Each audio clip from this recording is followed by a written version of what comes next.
बाबा के सभी भक्तों को साई सबुरी चैनल की तरफ से साई रश्मि का ओम साई राम, जय साई राम। आज मैं फिर इस थर्सडे आप लोग को अपने कुछ अनुभव शेयर करने के लिए आई हूँ। जैसे कि मुझे बाबा ने बहुत अच्छे, बहुत सारे बुरे, बहुत तरह के अनुभव दिए, तो उससे मैंने जो सीखा है इस अपने बैड फेज में, जो सीख रही हूँ और जो सीखा है उनसे मैं चाहती हूँ, और मेरे बाबा ने जो मुझे मार्गदर्शन किया कि मैं आप लोगों को भी उसी के बारे में कुछ बता सकूं। तो आज मैं आप लोगों को बताना चाहती हूँ कि भक्ति मार्ग में जो भी लोग हैं तो उनके रिश्ते क्यों टूट जाते हैं, या रिश्तेदार उनसे अलग क्यों हो जाते हैं, फ्रेंड्स क्यों दूर चले जाते हैं, रिश्तेदार क्यों दूर हो जाते हैं। तो इस टॉपिक पे मैं आज आप लोगों से कुछ शेयर करना चाहती हूँ, जो मेरा लाइव एक्सपीरियंस है। मैंने कहीं जाकर नहीं सीखा, मैंने लाइव एक्सपीरियंस किया है उसको। जब मेरा बैड फेज चल रहा था, मुझे बीमारी हुई, मेरा कीमो चल रहा था, सब कुछ शुरू हुआ, मैं खुद अपने फिज़िकल हेल्थ को लेके परेशान थी। मुझे ट्रीटमेंट के लिए बार बार जाना पड़ रहा था, बहुत पेन था मेरे को।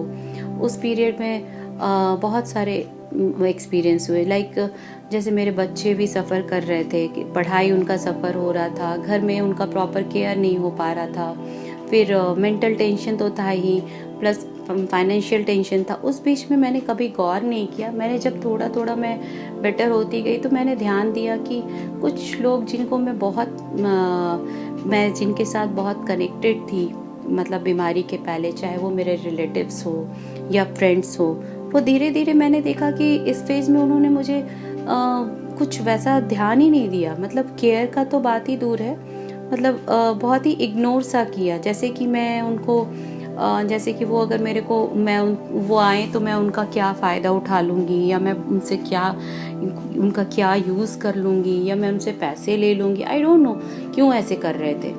मैंने देखा कई जो मेरे इतने लोगों को मैं जहाँ रहती हूँ जानती हूँ, उनमें से भी कितने लोग हैं जो बहुत करीब थे मेरे, उन्होंने भी मुझे पूछा नहीं।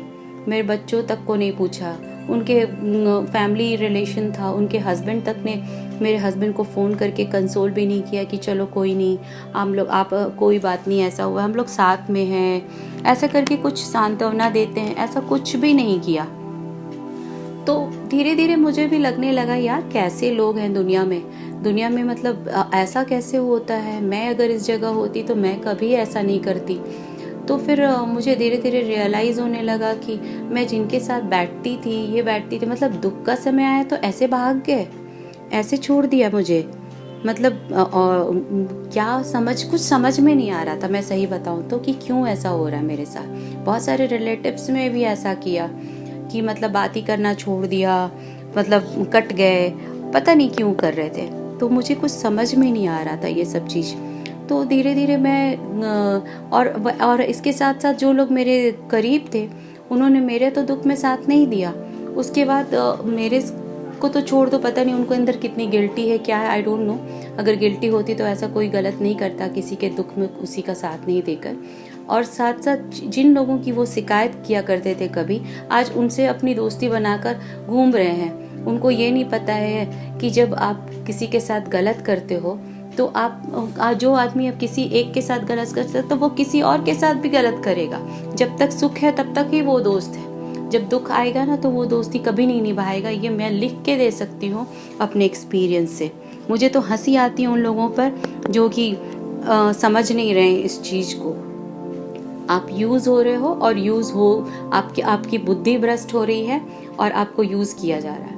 क्योंकि मैंने बहुत मीठा मीठा सुनकर, मेरे साथ बहुत पॉलिटिक्स हुआ, मेरे पीठ पीछे क्या था मुझे बाबा ने सब बताया। तो मैं ये सब चीज़ देखकर जब बहुत रोई बाबा को, कि बाबा मैं इतनी दुखी हूँ, ऐसा मेरा फेस चल रहा है, उसके बाद ऐसे कैसे कर सकता है कोई। तो बाबा ने मुझे यही मैसेज दिया, यही समझाया कि मतलब ये लोग तुम्हारे लायक ही नहीं थे। जिन्होंने भी, जो भी तुम्हारे रिलेटिव्स हैं या फ्रेंड्स तुम्हारे साथ ऐसा करे हैं, वो तुम्हारे लायक कभी थे ही नहीं। तुम्हें लगता था कि वो लोग अच्छे हैं, तुम्हें लगता था कि नहीं बहुत अच्छे हैं, क्योंकि वो तुम्हारे सामने मीठा बोलते थे और तुम्हारे पीठ पीछे पॉलिटिक्स करते थे, और तुम्हारे मन सामने कुछ और बात करते थे और पीछे कुछ और करते थे, मन में रखते थे। तो वो लोग, लेकिन बाबा को तो सब दिखता है, हमें नहीं दिखता। कि वो क्या सोच रहे हैं। हमें तो सामने आके कोई अच्छे से दो बोल लेता है, हम लोग उसको सोच लेते हैं बहुत अच्छा है, लेकिन बाबा को तो सब दिख रहा है ना कि आपका मन सच्चा है, लेकिन सामने वाला आपके खिलाफ पॉलिटिक्स कर रहा है, आपसे पीठ पीछे कुछ और, सामने कुछ और है, पीठ पीछे उसके मन में कितना जेलस है, कितना उसके मन में उड़न है, क्या है, जो भी बाबा को दिखता है।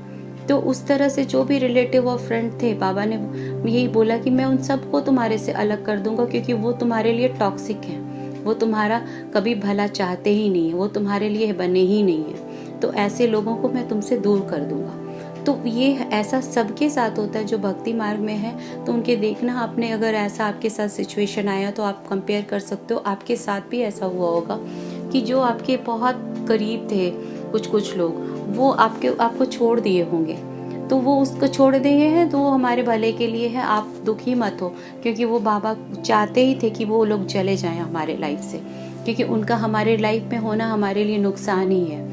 तो उसके लिए दुखी नहीं, क्योंकि वो बाबा अगर हमको कुछ कचड़े में, हमारे को कुछ कचड़े के डब्बा है, कचड़े से भरा हुआ है उसके अंदर, तो उसको जब तक सफाई नहीं करोगे आप डायरेक्ट उसमें कुछ साफ चीज नहीं डाल सकते। इसलिए पहले उसमें से कचरा को निकाला जाता है, उसके बाद हम लोग डालते हैं उस डब्बे को क्लीन करके। तो वैसे ही है हमारे लाइफ में, जब भक्ति मार्ग में ये फेज आता है तो उसी तरह हमारे लाइफ में से भी जो भी हमारे लाइफ के लोग, जो कचरा है हमारे लाइफ में, उनको धीरे धीरे करके बाबा निकाल देते। जो अच्छे हैं वो तो रहेंगे ही, उनमें भी कई बहुत अच्छे हैं, ऐसा नहीं है कि सारे लोग बुरे हैं, चाहे दोस्त हो या रिलेटिव से सारे बुरे हैं, बहुत लोग बहुत अच्छे हैं, जैसे थे वैसे ही हैं, तो वो तो रहेंगे ही। और नए लोगों के लिए जगह बनाया जाता है ताकि वो नए और अच्छे लोग जो आपको आपके ऑरा को मैच करते वो आपके लाइफ में आए। तो ये प्रोसेस होता है।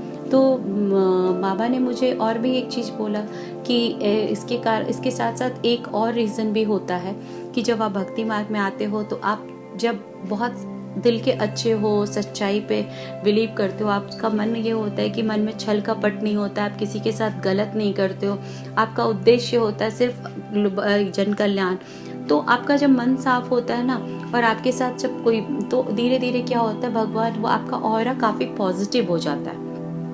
तो उस पॉजिटिव ऑरा को जो निगेटिव ऑरा वाले लोग हैं वो मैच नहीं कर पाते, तो वो मैच नहीं कर पाते तो वो वहाँ पे खुद ही, जब पॉजिटिव ऑरा वाला कोई बंदा आपके सामने आएगा तो आपकी जो नेगेटिव एनर्जी है उसके सामने आप कंफर्टेबल नहीं हो पाते हैं। तो उसके कारण भी आपके लाइफ से जो निगेटिव लोग हैं धीरे धीरे खुद ही अलग हो जाते हैं। तो उनको खुद अलग हो जाते हैं और एक तरह से भगवान भी अलग करते हैं, क्योंकि ऑरा ही नहीं मैच होगा, क्योंकि उनका सोच और उनका सोच में जमीन आसमान का फर्क हो चुका है।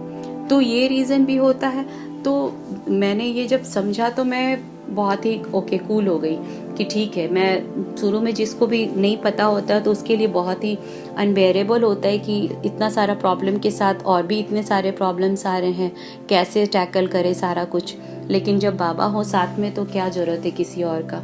बाबा जब मार्गदर्शन करने के लिए वो सब बता रहे हैं आपको कि हाँ, जो आपका, हम लोग तो बेवकूफ़ है ना, हमें कोई भी मीठा बोल देता है तो हम लोग सोचते हैं सब अच्छा है, सब अच्छा है, लेकिन ऐसा होता नहीं है। हम लोग को समझ में नहीं आता और हम गलत लोगों के साथ भी बैठ जाते हैं। दिल के, हमारा मन साफ होता है, हम बैठ जाते हैं, लेकिन मन सामने वाले के मन में। लेकिन आपको भक्ति मार्ग में जब आपके साथ बाबा है तो आपके साथ कोई गलत कर ही नहीं सकता।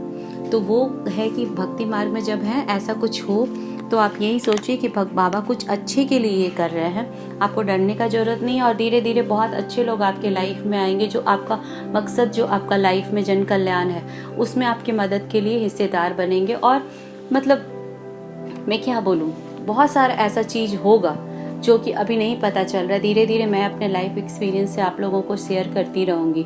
तो बाबा पे पूरा श्रद्धा और सबूरी बना के रखना है। ऐसे पीरियड में टूटते हैं रिश्ते, टूटने दो, क्योंकि बाबा की मर्जी से टूट रहे हैं। और वैसे लोगों के साथ बोलते हैं ना कि हमारे में कहते हैं कि दूध का जला भी छाछ, आई डोंट नो क्या बोलते हैं, तो जो भी बोलते हैं, तो ध्यान नहीं देना है। और हमें अपना काम में अपना जो मकसद है सिर्फ उसको कंसंट्रेट करना है और सिर्फ बाबा के चरणों पे पूर्ण समर्पण करके जो होता है होने देना है।